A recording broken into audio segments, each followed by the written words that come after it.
Hello, Therese Lawler here. So I have been reading ilovetypography.com because Junjun got me reading it again. And I think it's a really great site. I introduced him to it a while ago and he's been reading it and he's been like, hey, there's great articles here.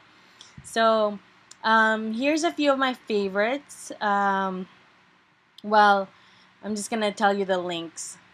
So I'm really liking the ones that I read most recently, which was on choosing type, and basically talks about how to choose type, and typography is an art, and that when you are designing something and it has a lot of body copy, you need to read it and understand what it's about.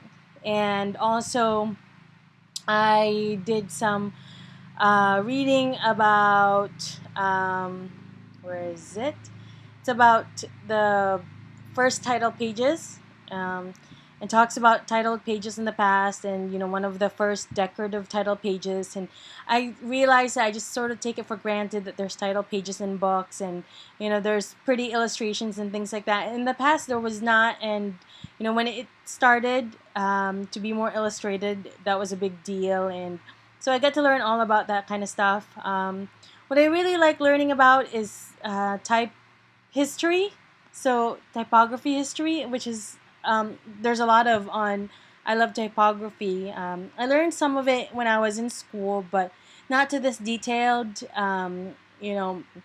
reading. And I got to learn about new fonts. Junjun just discovered this one article about Kinescope font, and it's a really good font, and basically it's script and it looks good in small, and it looks good when the letter E is in the end. So there's like contextual elements to it. So basically, if you're using letter E in love, the E, the end portion, the tail end, is shorter. So you can make it so that it's a short E, as opposed to a long E when it's in lovely, because the E in lovely needs to hold on to the other letter, which is the L, and then the Y.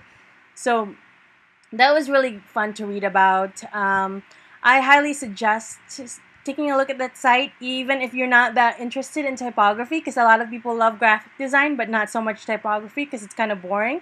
But that article, is one of those things where it's just like, oh yeah, it's typography, but it's so cool to look at, and it's a lot of interesting stuff. And I dreaded taking typography when I was in school, and but once I had my first typography class, I was like, this is so awesome. And I actually took another typography class with Heinz Klinken, and I really understand now how that's so important to a graphic designer.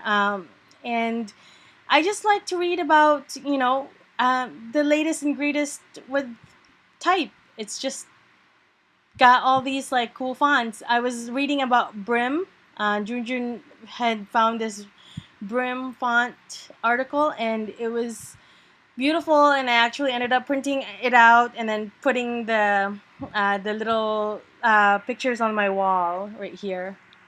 It's in the background. There it is. And yeah, so I'm just having a lot of fun with that. Completely random. I mean, I discovered it in 2007. Someone I worked with at Apple Store was like, hey, it's a really good site. You should check this out. And then I looked through it, read some articles, and it was a lot of fun to read, but I didn't really like check it every like day.